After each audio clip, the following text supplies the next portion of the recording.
Tokoh yang akan kita bahas adalah Angky Yudhistia. Di sini kita bisa lihat profilnya, lahir di mana, dan kita juga bisa lihat banyak prestasinya, bahkan banyak mendapatkan penghargaan, terus kemudian diliput banyak media nasional. Maka kita akan bahas. Baik, Assalamualaikum warahmatullahi wabarakatuh. Perkenalkan, nama saya Titis Rofiana. Saya adalah mahasiswa UICI Universitas Insan Cita Indonesia, mahasiswa dari batch 4 program studi digital neuropsikologi. Baik, video ini saya buat sebagai tugas dari mata kuliah special need yang diampu oleh Bunda Vivi.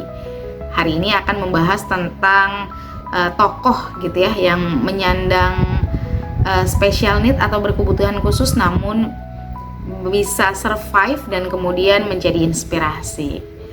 Dalam kesempatan ini saya mengajak teman-teman semuanya untuk mengenal lebih dekat sosok yang inspiratif yang telah membuktikan bahwa keterbatasan bukanlah hambatan untuk berkarya, bahkan berkontribusi bagi negara.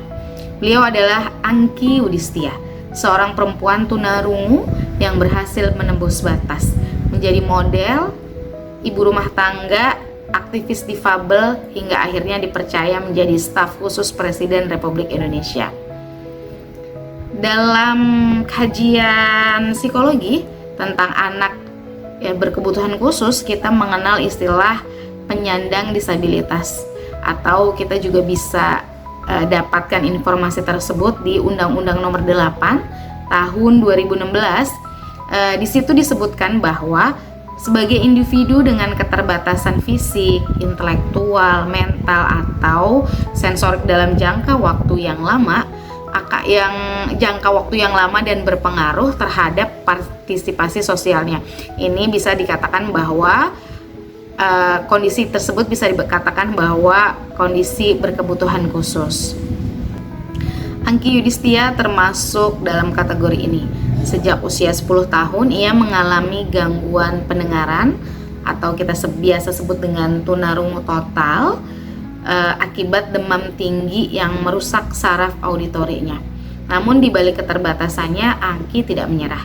Ia justru menjadikan kondisinya sebagai titik balik perjuangan hidupnya. Kita akan bahas tentang awal kehidupan dan tantangannya. Saya akan bahas sedikit tentang sejarah dari Angky Yudhistia. Lahir pada tahun 1987 di Medan, Angky menjalani masa kecil seperti anak-anak lainnya. Namun pada usia 10 tahun, ia tuh kehilangan kemampuan mendengarnya secara total akibat yang tadi ya, demam yang dideritanya. Bagi seorang anak, bahkan mungkin juga keluarganya, ini tentu menjadi pukulan yang sangat berat. Ia harus belajar ulang tuh bagaimana berkomunikasi, bersosialisasi, dan memahami pelajaran di sekolah.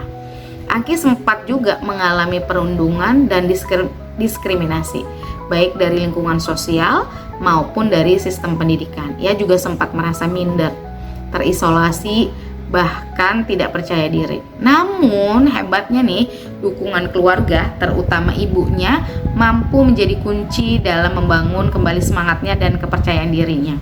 Dengan penuh kegigihan, Angky beradaptasi nih dengan membaca gerak bibir, menggunakan alat bantu dengar, kemudian serta latihan berbicara. Ia bahkan lulus sebagai sarjana komunikasi dari London School of Public Relations. Bayangkan, orang dengan penyandang tunarungu lulus S1 di bagian sarjana komunikasi, yang kalau kita sebagai orang awam pasti akan berpikir komunikasinya akan sulit, tapi dia membuktikan. Lagi-lagi dia membuktikan satu pencapaian yang luar biasa bagi seorang dengan penyandang tunarungu.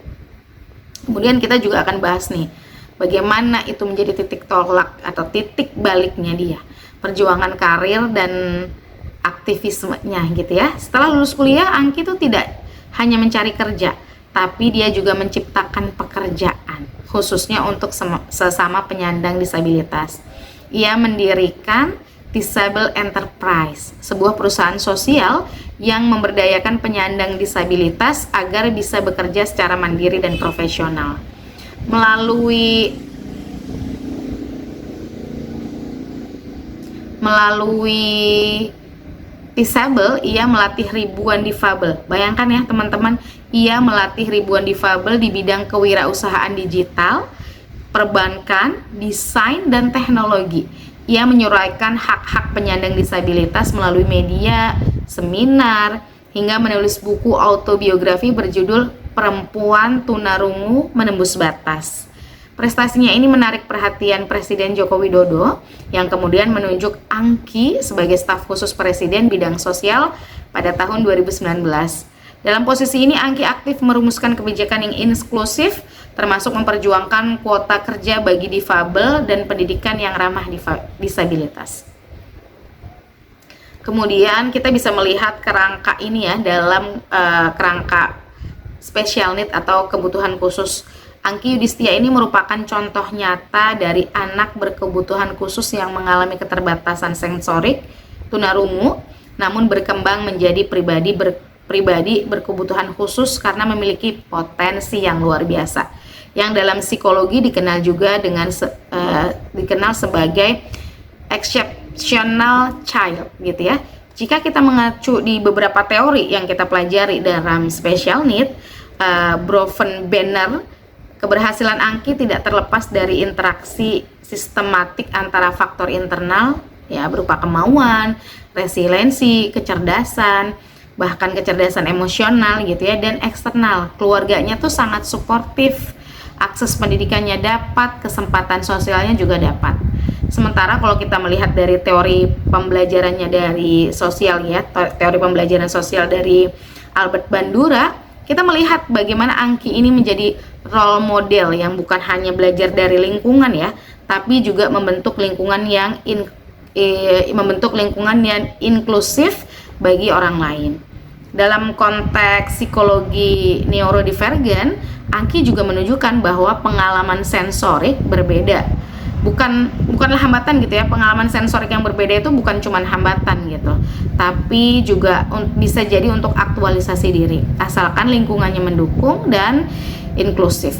Keberhasilannya membuktikan bahwa empowerment dan penerimaan diri sangat penting dalam proses tumbuh kembang individu dengan kebutuhan khusus. Dari kisah Angki Yudhistia, kita belajar bahwa keterbatasan bukanlah akhir dari segalanya. Dengan dukungan pendidikan, kesempatan yang setara, siapapun, bahkan penyandang disabilitas atau special need, dapat mencapai puncak prestasinya. Sebagai mahasiswa special need, ya psikologi yang mengambil mata kuliah special need, saya belajar bahwa tugas kita bukan hanya memahami kebutuhan khusus seseorang, tetapi juga menghormati potensinya. Mari kita dukung lahirnya lebih banyak Angki-Angki lain di Indonesia. Mereka yang berani bangkit, berdaya, dan juga memberdayakan. Terima kasih telah menyaksikan video edukasi ini. Semoga bermanfaat dan menginspirasi. Wassalamualaikum warahmatullahi wabarakatuh.